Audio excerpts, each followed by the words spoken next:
कमी इंग्रजी जरी येत असेल, तरीसुद्धा पैकीच्या पैकी मार्क्स पत्रलेखनात म्हणजे लेटर रायटिंगमध्ये कसे मिळवता येतील, ते आज आपण पाहणार आहोत.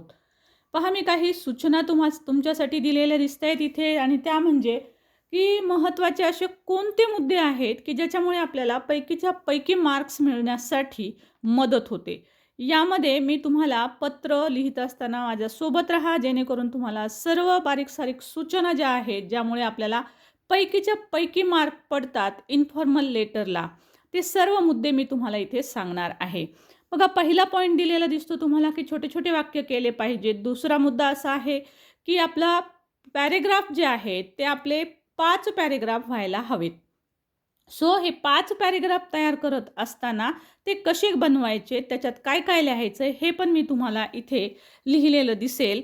सो आधी आपण मुद्दे बघूया. काही विशिष्ट प्रकारच्या वाक्यरचना आपल्याला वापरून पत्र लिहावं लागतं. योग्य विरामचिन्ह, स्पेलिंग मिस्टेक्स करायच्या नाही आहेत. त्याचा योग्य शेवट आणि सुरुवात केली पाहिजे आपण. त्याचबरोबर महत्त्वाचे मुद्दे अंडरलाईन केले पाहिजेत. योग्य त्या ठिकाणी सुंदर विचार, म्हणी, प्रोव्हर्ब हे जर वापरलं तर पैकीच्या पैकी मार्क्स मिळवण्यासाठी निश्चितच तुम्हाला याची मदत होते.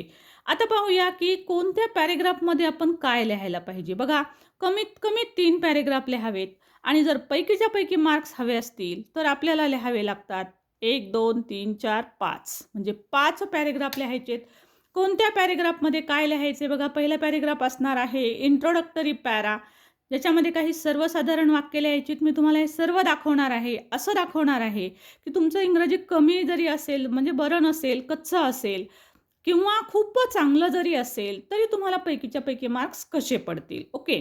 सो पॅरा सेकंडमध्ये तुम्ही लिहिणार आहात 2 ते 3 असे वाक्य जे प्रश्नपत्रिकेतल्या विषयाशी संबंधित असायला हवेत, ज्याची फक्त सुरुवात तुम्ही या पॅरेग्राफ सेकंडमध्ये करणार आहात. विषयाशी संबंधित सुरुवात. पॅरेग्राफ 3 आणि 4 या दोन्हीमध्ये आपल्याला काय लिहायचं आहे, तर प्रश्नपत्रिकेत जे काही विषय दिलेला असतो त्या विषयाशी संबंधित काही प्रश्नामध्ये आपल्याला काही वाक्य दिलेली असतात. त्या वाक्यांचं म्हणजे काही पॉईंट्स असतात, त्याचे पूर्ण वाक्य आपल्याला ह्याच्यात लिहायची असतात. सो तिसरा आणि चौथा पॅरेग्राफ हा बॉडी ऑफ द लेटर असतो. त्याच्यानंतर पॅरेग्राफ 5 जो आहे हा असणार आहे आपला एंडिंग पॅरा. याच्यामध्ये आपण काय लिहायला पाहिजे, जसं की give my love to all, convey my hi regards वगैरे सारखे पॉईंट्स लिहायचे आहेत. पाहूया इन डिटेल आपण सर्व पॉईंट्ससहित, क्वेश्चनसहित आणि त्याचे पूर्ण मार्क्स कसे आहेत, कोणत्या पॉईंटला किती आहेत, आपल्याला पैकीच्या पैकी कसे मिळतील, सर्व काही.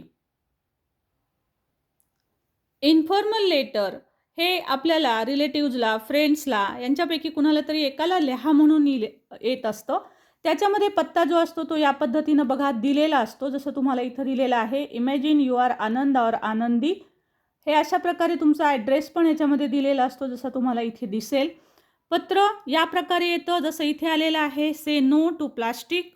हे सर्व पॉईंट्स आहेत. त्याच्यानंतर याच्या खाली क्वेश्चन असतो. दोनही क्वेश्चन एकत्रित दिलेले असतात. इन्फॉर्मल लेटर एका बाजूला असतं, A1, A2, जसं इथं फॉर्मल लेटर दिलेलं आहे. पण आज आपण पाहणार आहोत इन्फॉर्मल लेटर. पण परीक्षेमध्ये याच पद्धतीनं येतं. जर आता हे इन्फॉर्मल लेटर लिहायचं तर सर्वात प्रथम जसं आपण आत्ता मुद्दे पाहिले, की पत्र कुणाला लिहायचं असतं हे पाहणं गरजेचं असतं. जसं की write a letter to your friend. आता तुमच्या फ्रेंडला पत्र लिहायचं आहे. कशासाठी, म्हणजे हा विषय inviting him or her to participate in no plastic campaign. No plastic campaign नावाचा एक मोहीम राबवलेली आहे, त्यात तू पार्टिसिपेट कर असं आपल्याला फ्रेंडला सांगायचं आहे. हा विषय आहे. सो आता दोन्ही पत्रासाठी एकाच प्रकारचे मुद्दे असतात. हेच सर्व मुद्दे आहेत. हे आपल्याला विशेष लक्षात घ्यायचं आहे. मी इथे सूचना लिहिलेली आहे. म्हणजे इथे जे काही दोन्ही ठिकाणी आपल्याला हे पॉईंट्स दिलेले आहेत ते या पॉईंट लेटरसाठी आणि या लेटरसाठी दोन्हीसाठी असतात. सो आपल्याला क्वेश्चन समजला असेल. आता पाहूया फॉर्मॅट नेमका कसा असतो आणि याचा आन्सर आपण कसं लिहायला पाहिजे, म्हणजे आपल्याला 5 पैकी 5 मार्क्स मिळतील.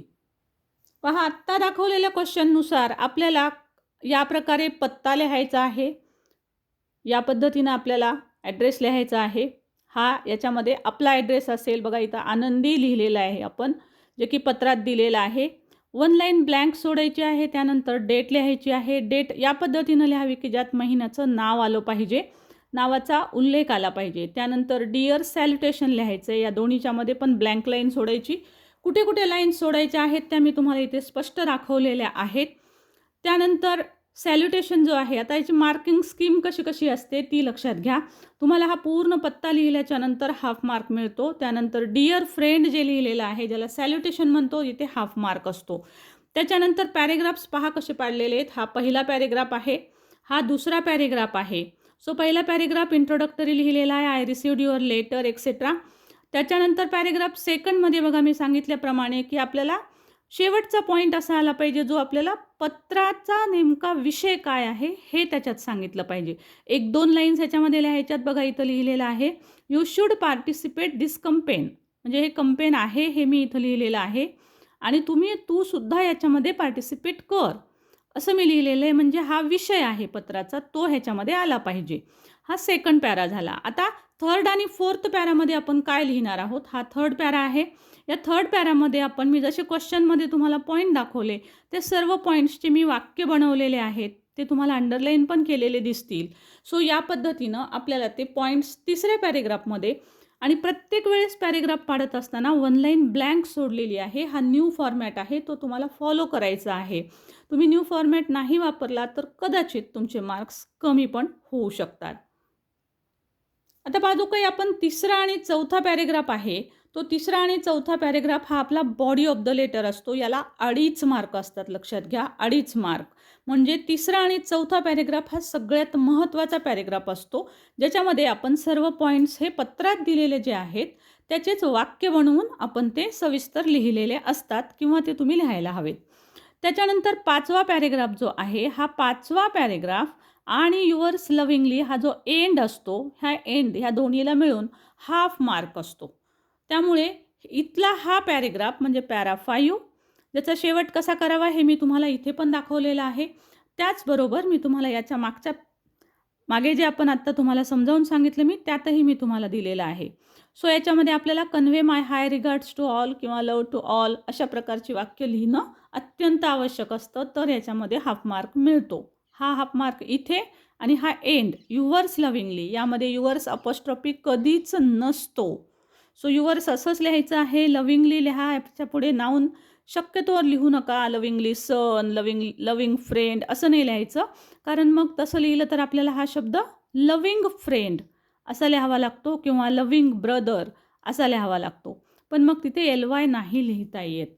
सो नाऊन लिहायचं शक्यतोवर टाळा, याच पद्धतीनं लिहा युअर्स लव्हिंगली. ओके. त्याच्यानंतर आपण पत्रात ज्या व्यक्तीनं पत्र लिहिलेलं आहे तेच नाव इथं लिहिलेलं आहे. बघा पत्त्यामध्ये सुद्धा हेच नाव आहे, त्यानेच शेवट करायचं आहे. तुमची सही, तुमचं नाव लिहायचं नाही. आता पुन्हा इथे इन शॉर्ट मी दाखवलेलं आहे की 1 to 5 पॅरेग्राफमध्ये आपण नेमकं काय लिहिलं पाहिजे आणि याचप्रमाणे मी हे सर्व पत्र लिहिलेलं आहे, ते मी तुम्हाला इथे दाखवलेलं आहे. सो आशा करते की पत्राचा फॉर्मॅट, पत्र कसं लिहायचं आणि यातला जो मी तुम्हाला फर्स्ट पॅरेग्राफ दिलेला आहे आणि हा 5th पॅरा दिलेला आहे, हे पॅरेग्राफ तुम्ही पाठ करून सुद्धा ठेवू शकता आणि ते येणाऱ्या पत्रांमध्ये वारंवार पुन्हा पुन्हा लिहू शकता. याला आपण फिक्स लाईन्स म्हणतो. अशा फिक्स लाईन्स तुम्हाला जर हव्या असतील तर मला जरूर लिहा कमेंट बॉक्समध्ये की मॅडम आम्हाला फिक्स लाईन्स द्या, तर मी त्या तुम्हाला जरूर पुढच्या व्हिडिओत देईल, जेणेकरून की तुम्हाला ज्यांना इंग्रजी कमी येतं त्यांनाही फायदा होईल आणि ज्यांचं इंग्रजी चांगलं आहे परंतु याहीपेक्षा चांगली सुरुवात आणि शेवट तुम्हाला मिळेल. त्यामुळे तुम्हा सर्वांसाठीच, चांगल्या विद्यार्थ्यांसाठी आणि टॉपरवाल्यांसाठी सुद्धा ह्या फिक्स लाईन्स महत्त्वाच्या आहेत. तुम्हाला त्या हव्या असतील तर मला कमेंट बॉक्समध्ये जरूर लिहून पाठवा. आणि हो, तुम्हाला जर या प्रकारचे व्हिडिओ आणखी हवे असतील, आणखी लेटर हवे असतील तर मला जरूर लिहून पाठवा. आणखीही लेटर्स देण्याचा मी जरूर प्रयत्न करेल. आणि आपल्या चॅनलवर नवीन असाल तर चॅनल सबस्क्राईब करायला विसरू नका. लेटर रायटिंग स्किलचे सर्व व्हिडिओज आपल्या चॅनलवर ऑलरेडी आहेत. तुम्ही आपली प्लेलिस्ट चेक करू शकता आणि त्यातून 10वीचे इंग्लिशचेच नाही तर मराठीचे सुद्धा उपयोजित लेखन वगैरे सर्व व्हिडिओज आपल्या चॅनलवर आहेत, ते जरूर पहा. Thank you so much for watching. Thank you.